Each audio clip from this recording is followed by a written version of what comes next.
Oi pessoal, tudo bom? Cheguei de São Paulo, já estou em casa.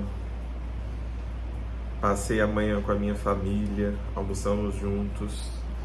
Comprei uma aguinha de coco.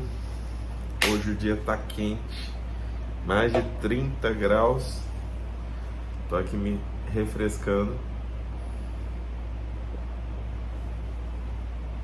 E vamos juntos dar continuidade ao estudo 1189.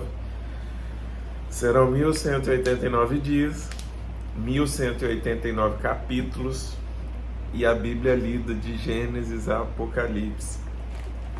Como é que está sendo para você a experiência de compartilhar junto aqui a palavra, ler, refletir?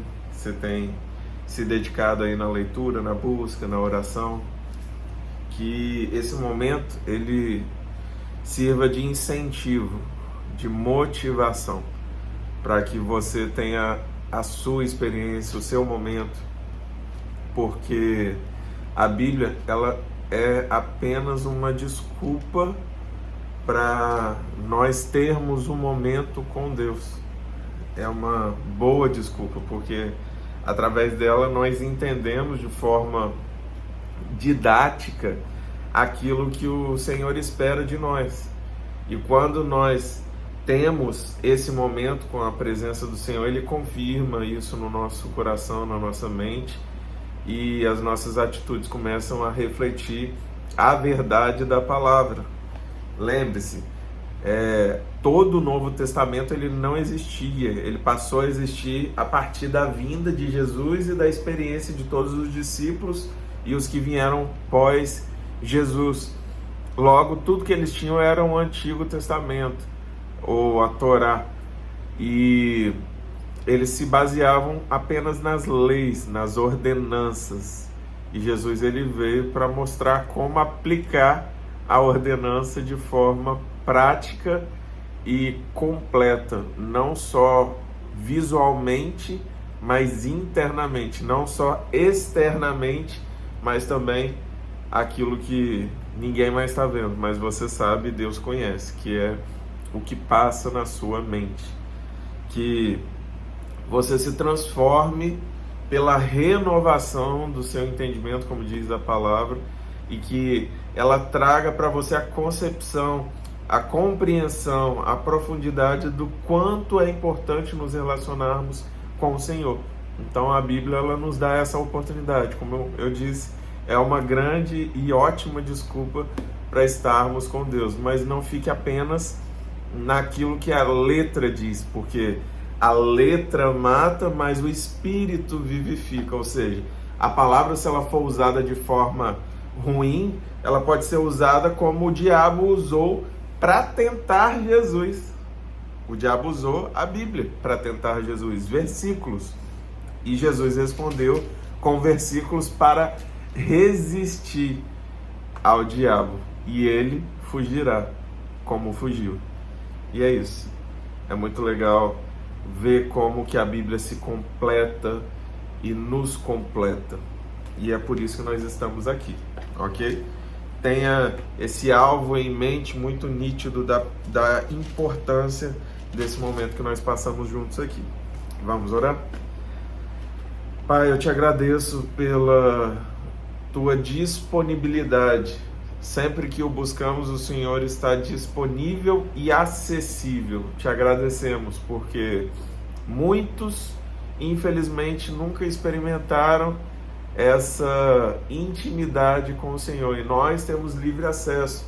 E não queremos tornar desse momento um momento comum, mas um momento de profunda importância, de confronto, de conhecimento, de encontro com o Senhor. Que o Senhor se faça presente não só aqui onde eu estou, mas na casa de cada um destes que aqui estão comigo. Que o Senhor alcance essas famílias nesses locais onde estão, essa pessoa que está me ouvindo, que essa pessoa seja abençoada, não por aquilo que eu estou falando, mas pela tua palavra que é viva e eficaz, capaz de nos transformar, de nos modificar e de nos aproximar do Senhor. é isso que nós buscamos, nos aproximar do Senhor. Então, realiza o teu milagre em nós, arranca de nós os vícios, os maus hábitos e tudo aquilo que nos separa da tua presença e nos atrai cada vez mais para esse encontro diário com o Senhor. Em nome de Jesus. Amém. Capítulo 24.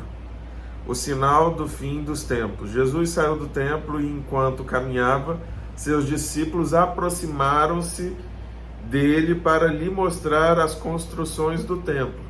Vocês estão vendo tudo isso? Perguntou ele. Eu lhes garanto que não ficará aqui pedra sobre pedra, serão todas derrubadas. Jesus estava mostrando o templo e falando que tudo seria destruído.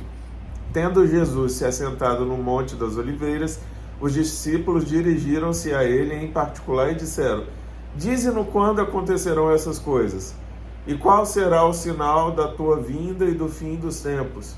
Jesus respondeu: Cuidado, que ninguém os engane, pois muitos virão em meu nome dizendo: Eu sou o Cristo. Muitos vão tentar usar o título de Jesus, de Cristo, de Salvador, mas serão falsos e enganarão a muitos. Vocês ouvirão falar de guerras e rumores de guerras, mas não tenham medo. É necessário que tais coisas aconteçam, mas ainda não é o fim. Nação se levantará contra nação, e reino contra reino. Haverá fomes e terremotos em vários lugares. Tudo isso será o início das dores. Um parto, ele vem precedido de muitas dores, dores de contração, de cólica, e tem partos que demoram até 24 horas ou mais. Eu conheço uma amiga da igreja a qual eu faço parte, que ela levou vários dias indo e voltando, a dilatação não ia, e o bebê, se eu não me engano, nasceu de 40 semanas e 3 dias. Então, assim, foi, uau, muito tempo, porque mesmo com o início das dores não quer dizer que chegou a hora, e é essa analogia que é feita aqui. O início das dores é como se fosse as dores do parto, do fim. Então, nós estamos vivendo o início das dores há algum tempo, rumores de guerra há algum tempo, nação se levantando contra a nação há alguns centenas de anos. Então, tudo isso é só um início. Então eles os entregarão para serem perseguidos e condenados à morte. Vocês serão odiados por todas as nações por minha causa. Nós, aqueles que professamos a Jesus como o único e suficiente Salvador, seremos perseguidos em todas as nações. E muitas nações já têm feito desse versículo, uma grande verdade. Naquele tempo, muitos ficarão escandalizados, trairão e odiarão uns aos outros, ou seja, o amor de muitos vai esfriar. As pessoas vão começar a odiar e perseguir umas às outras. Trairão e odiarão uns aos outros. E numerosos falsos profetas surgirão e enganarão a muitos. É por isso que nós temos que ter discernimento de espírito e conhecimento da palavra, porque do contrário, nós seremos enganados nas nossas emoções. A Bíblia diz que o coração do homem é uma balança enganosa, ou seja, não se deixe levar ou conduzir por algo que supostamente massageia o seu coração, suas emoções, você se sente bem e acalmado por isso. Não se deixe guiar por palavras bonitas. Ateste isso com a palavra, busque na palavra, não se guie. Isso que eu estou falando aqui com vocês, eu estou lendo a Bíblia, se você não lê aí, como é que você sabe? O que eu estou te falando aqui, numerosos falsos profetas surgirão e enganarão a muitos. A palavra está dizendo que muitos serão enganados, que você não seja uma dessas pessoas. Que a palavra ela esteja na sua mente e diante dos seus olhos todos os dias, ao ponto de que você consiga ter discernimento de espírito para dizer se aquilo procede de Deus ou não. Devido ao aumento da maldade, o amor de muitos esfriará. Foi o que eu falei um pouquinho antes. o amor de muitos vai esfriar. Por quê? Porque tem tanta maldade.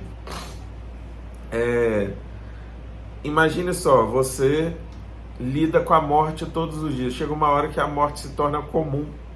Ah, mas quem que lida com a morte todos os dias? Pessoas que trabalham em locais onde lida com a morte. Tem várias pessoas que lidam com a morte de perto todos os dias. Médicos, cirurgiões, funerárias, cemitérios, e todas as pessoas ali envolvidas nesse trabalho lidam com a morte todo dia. Então elas acabam olhando para a morte de uma forma diferente. Diferente de nós que não temos contato com a morte, com mortos. Logo, o amor de muitos esfriará, porque vai ter tanta maldade que ou a gente fica, infelizmente a gente vai se tornar cada vez mais frio, porque tá doendo. Quanto mais sensíveis nós somos a determinada coisa, mais dói. E é por isso que a gente esfria.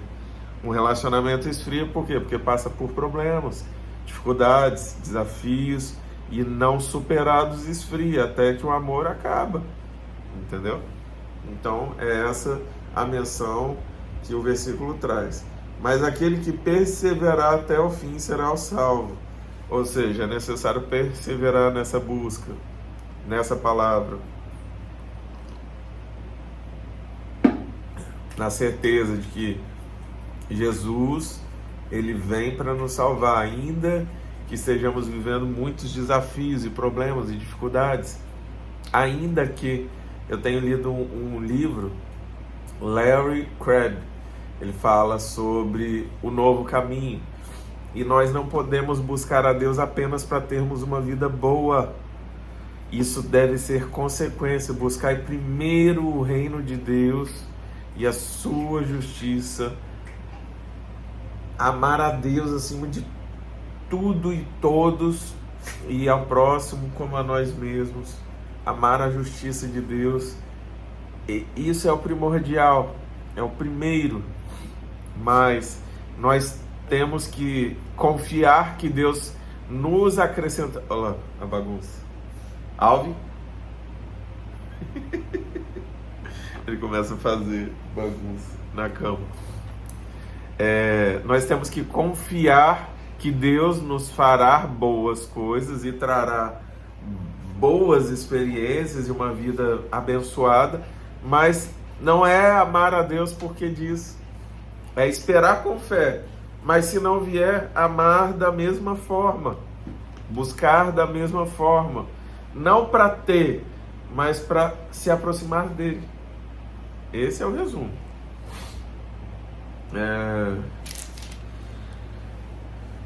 Tudo isso será o início das dores. Já li. Então eles o entregarão para serem perseguidos, condenados à morte, e vocês serão odiados por todas as nações por minha causa. Nação se levantará. Vão ter a voz, lugares, tudo isso será o início das dores. Vou continuar daqui. Não sei se eu já li. Eu me perco quando eu paro assim. Aqui, ó. Devido ao aumento da maldade, o amor de muitos esfriará. Mas aquele que perseverar até o fim será salvo. Foi onde a gente parou. E este evangelho do reino será pregado em todo o mundo, como testemunho de todas as nações, então virá o fim. Ou seja, quando o evangelho estiver sendo pregado em todo o mundo, em todas as nações, e infelizmente tem muitas nações que o evangelho não chegou. Para nós é muito fácil acessar o YouTube e ver uma palavra. Tem 1 milhão de palavras aqui, centenas de milhares de pessoas compartilhando a palavra e edificando uns as vidas dos outros, mas tem países como a China que é proibido. A Bíblia é proibida, a palavra é proibida, professar a fé em Jesus é proibido, cultuar é proibido. E igual a China, tem dezenas de países que fazem o mesmo. Tem dezenas de países que não sabem quem é Jesus.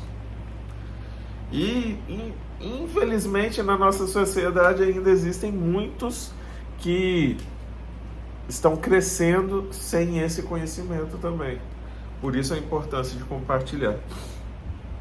Assim, quando vocês virem o sacrilégio terrível do qual falou o profeta Daniel no lugar santo, quem lê, entenda. Então, os que estiverem na Judéia, fujam para os montes. Aqui a gente está falando do fim dos tempos. E aí Jesus está citando várias coisas que vão acontecer no fim dos tempos, ok? E vai haver um sacrilégio no novo templo que será construído, feito pelo anticristo, que ele vai sacrificar um porco no templo.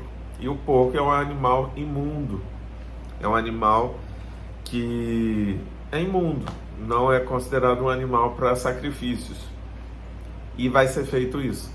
Mas aí a gente já está lá vivendo os 7 anos com o anticristo, tá? Então, quando isso acontecer, Jesus deixa claro, ó, quem lê, entenda. Então, os que estiverem na Judéia, fujam para os montes. Jesus dá uma ordem aqui. Então, quando acontecer esse sacrilégio terrível, do qual falou o profeta Daniel, que eu expliquei aqui de forma bem resumida, mas a gente vai lendo e vai entendendo, ok? Jesus fala para a galera fugir. Os que estiverem na Judéia, fujam para os montes. Quem estiver no telhado da sua casa, não desça para tirar dela coisa alguma. Quem estiver no campo, não volte para pegar seu manto. Como serão terríveis aqueles dias para as grávidas e para as que estiverem amamentando. Orem para que a fuga de vocês não aconteça no inverno nem no sábado. Porque haverá então grande tribulação, como nunca houve desde o princípio do mundo até agora, nem jamais haverá. Ou seja, vai ser um momento de fuga. Existem países que a gente pesquisa e sabe, infelizmente, que eles entram em fuga. Por exemplo, aqui perto de nós, a Venezuela. Muitos venezuelanos saíram em direção aos Estados Unidos, outros muitos vieram na direção do Brasil, e eles se dispersaram pela América do Sul, América Central, América do Norte, pela fome, pela crueldade com que eles estavam sendo tratados e perseguidos e estavam vivendo ali na Venezuela, por conta de um governo injusto. Logo, diante disso, nós também veremos algo do tipo. E infelizmente, muitas pessoas vão sofrer. Se aqueles dias não fossem abreviados, ninguém sobreviveria. Mas por causa dos eleitos, aqueles dias serão abreviados. Aqui a palavra fala que os dias serão abreviados, porque vai ter tanta perseguição, tanta dor, que o dia vai passar mais rápido. E eu ouvi recentemente que a rotação da Terra e a rotação do Sol e tal, isso está influenciando nos dias, os dias estão ficando cada vez mais curtos. Seja como for, eu não fui a fundo para pesquisar, mas eu entendo que o abreviados aqui também tem um significado de a gente vai estar tão corrido, tão envolvido nas coisas que tem para fazer, que o dia vai passar rápido. Eu viajei, fui para São Paulo, como compartilhei com vocês, e o dia, a semana, eu falei com minha esposa e com alguns amigos. Parece que essa semana, quase uma semana de viagem total, durou um mês, de tantas coisas que nós fizemos em tão pouco tempo. O dia começando 7 da noite, terminando meia-noite, 1h, 2h da manhã. E de novo, e de novo, e de novo. Quando você vê, acabou o tempo. Então, o abreviado, eu creio que seja também nessa correria, nessa coisa de muita coisa acontecendo e tal, e a vida e a rotina, e as coisas, os acontecimentos. Então, isso vai, de alguma forma, nos fazer sentir que o tempo está indo mais rápido, como está acontecendo. Se então alguém lhes disser, vejam, aqui está o Cristo, ou ali está ele, não acreditem, pois aparecerão falsos cristos e falsos profetas, que realizarão grandes sinais e maravilhas, para, se possível, enganar até os eleitos. Ou seja, essa galera vai realizar sinais e maravilhas, mas não se deixe enganar. Não são os sinais e as maravilhas que nos aprovam para sermos homens e mulheres de Deus.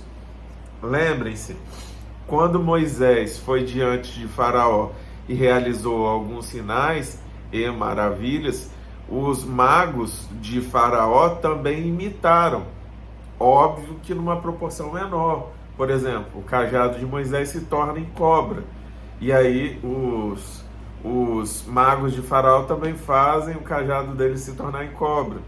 Mas aí o cajado de Moisés, que era uma cobra, foi lá e engoliu as outras. Aí acontecem essas coisas. Teve também outras coisas que aconteceram que são citadas como uma imitação. E a palavra fala que, lá no fim dos tempos, mas eu preguei em teu nome, eu expulsei, eu falei em línguas, eu profetizei. E aí Deus vai falar: apartai-vos de mim, porque eu não vos conheço. Ou seja, tem muitas pessoas que estão fazendo isso para algum ganho pessoal, infelizmente. E eu resumo dessa forma, porque é triste falar sobre pessoas que usam do poder espiritual para usufruto. E esse não é o propósito. Se não for para a honra e glória do Senhor, não faz sentido. E muitos vão se enganar, tá? Inclusive, se possível, enganar até os eleitos. Vejam que eu os avisei antecipadamente. Jesus deixa claro que ele deixou avisado.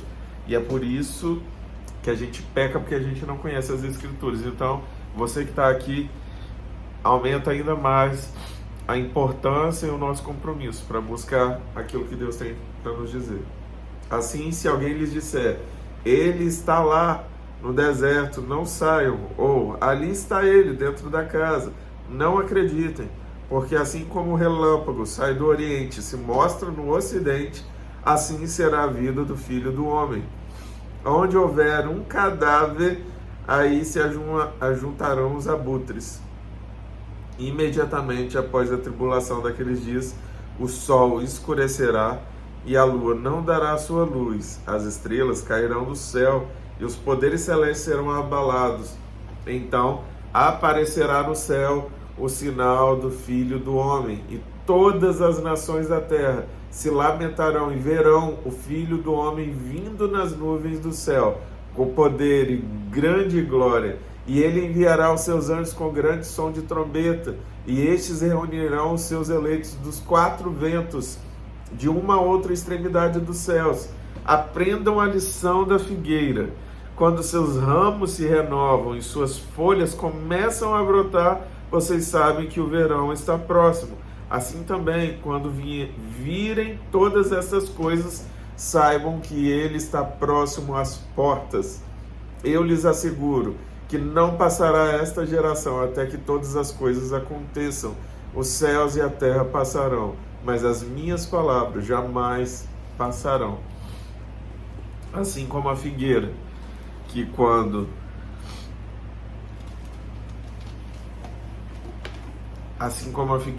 seus ramos se renovam e suas folhas começam a brotar, vocês sabem que o verão está próximo.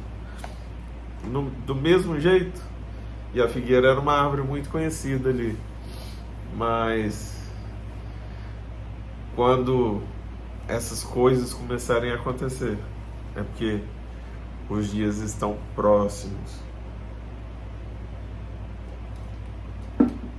Que nem eu, nem você, nem aqueles que nós amamos, e muitos que essa palavra puder ser ministrada, não se enganem. Que todos nós sejamos alertados pelo Espírito Santo e através da palavra, da compreensão, do carregar essa palavra em nossos corações, para que nós não sejamos enganados e para que a gente entenda essa mudança de tempo, de estação. Os dias estão se aproximando e a palavra do Senhor, ela vai se cumprir. E aí, você acha que a gente está perto do fim? Às vezes eu converso isso com algumas pessoas, com meus pastores, amigos, e são tantas coisas que já aconteceram na Terra que de alguma forma nos mostram que um fim aparentemente estava muito próximo. Pensa no Holocausto, aquela galera toda sofrendo e sendo perseguida. E estava desligando o ventilador. Muitas pessoas morrendo na época da escravidão, quantas pessoas sendo perseguidas e morrendo. E tantas sociedades já se desfizeram em guerras e se reconstruíram. Tantas coisas já aconteceram na história da nossa sociedade. A grande questão é que Jesus está voltando todos os dias. Jesus já voltou para mais de 2000 anos de pessoas e famílias. E eu ouço pessoas dizendo, se eu soubesse que Jesus voltaria amanhã, hoje, eu faria tal coisa. Mas nós não sabemos quando que Jesus vai voltar para nós. Lembre-se, os dias estão se abreviando para nós. Quantas pessoas nós já perdemos? Veio aí a pandemia. Quantas pessoas morreram? Dezenas de milhares, milhões de pessoas em todo o mundo morreram. Todos perderam algum familiar. Eu perdi minha avó e 45 dias depois uma tia muito querida. Jesus voltou para elas. Jesus tem voltado para milênios de gerações de pessoas. Então, que essa seja a certeza do nosso coração. Que a gente aguarde sim com expectativa o fim total. Mas o fim para cada um de nós ele está chegando. Estava falando essa semana sobre uma pessoa que eu amo muito, que já está com a idade bem avançada e uma hora o fim vai chegar. E nós não fomos feitos para morrer. Ontem eu estava conversando sobre isso, de uma pessoa que fez 80 anos e muito bem, foi no banheiro, desmaiou e desde então não se lembra de nada, a mente foi embora. A pessoa agora, ela está lá, mas ela não reconhece ninguém. E era uma pessoa muito saudável, muito lúcida. E de um minuto para o outro ela se foi. A mente dela se foi. Então, o Apocalipse, ele está acontecendo há centenas de anos. Para todos nós. O dia e a hora são desconhecidos. Quanto ao dia e a hora, ninguém sabe. Nem os anjos do céu, nem o Filho. Senão somente o Pai, como foi nos dias de Noé. Assim também será na vinda do Filho do Homem. Pois nos dias anteriores ao dilúvio, o povo vivia comendo e bebendo, casando-se e dando-se em casamento, até o dia em que Noé entrou na arca, e eles nada perceberam, até que veio o dilúvio e os levou a todos. Assim acontecerá na vinda do Filho do Homem. Pois 2 homens estarão no campo, um será levado e o outro deixado. 2 mulheres estarão trabalhando no moinho, uma será levada e a outra deixada. Portanto, vigiem, porque vocês não sabem em que dia virá o seu Senhor. Mas entendam isto, se o dono da casa soubesse a que hora da noite o ladrão viria, ele ficaria de guarda e não deixaria que a sua casa fosse arrombada. Assim vocês também precisam estar preparados, porque o Filho do Homem virá numa hora em que vocês menos esperam. Quem é, pois, o servo fiel e sensato, a quem seu Senhor encarrega de sua casa para lhes dar alimento no tempo devido? Feliz o servo que seu Senhor encontrar fazendo assim como quando voltar. Garanto-lhes que ele o encarregará de todos os seus bens. Mas suponho que esse servo seja mau e diga a si mesmo: meu Senhor está demorando. E então comece comece a bater em seus conservos e a comer e a beber com os beberrões. O senhor daquele servo virá num dia em que ele não espera e numa hora que não sabe. Ele o punirá severamente e lhe dará lugar com os hipócritas, onde haverá choro e ranger de dentes. Eu já falei sobre isso. Toda vez que a palavra diz e haverá choro e ranger de dentes, é porque está falando do fim. E aqui Jesus faz uma analogia de um servo, tipo um mordomo, que ficou responsável pela casa do seu senhor, e o senhor voltou e achou ele trabalhando como deveria estar e comprometido com a sua função. E por conta disso, aquele senhor se agrada e concede a ele ainda mais domínio sobre tudo que ele tem. Mas aí, do outro lado, tem o outro mordomo, que percebeu que o seu senhor estava demorando, e ele começa a se aproveitar dos bens do seu senhor. E quando o senhor volta, ele fala: você foi muito mal. Infelizmente, você foi hipócrita. Infelizmente, você será punido severamente e vai ser lançado num lugar onde vai ter choro e ranger de dentes. É fato que nós queremos ser felizes, satisfeitos, alimentados, bem vestidos, morando bem, com o mínimo de preocupações, podendo comer picanha sempre que quer e viajar quando quiser. Nós queremos boas coisas, mas se nós nos enganarmos achando que a vida é buscar coisas boas, nós vamos nos igualar a esse mordomo mau, infelizmente. Que o Espírito Santo nos guie para que possamos cada vez mais nos tornarmos mordomos fiéis desse chamado, desse encontro, dessa verdade, e que possamos nos preparar todos os dias para a volta do nosso Senhor Jesus. É isso que eu desejo para minha família, para os meus amigos, para aqueles que eu não conheço, para cada um de vocês. Que o Senhor encontre lugar e morada no seu coração, e que você compartilhe essa semente de verdade com todos à sua volta. Não guarde isso só para você. Compartilhe, porque são muitos os que precisam entender aquilo que você entendeu hoje. Que Deus nos abençoe. Um abraço.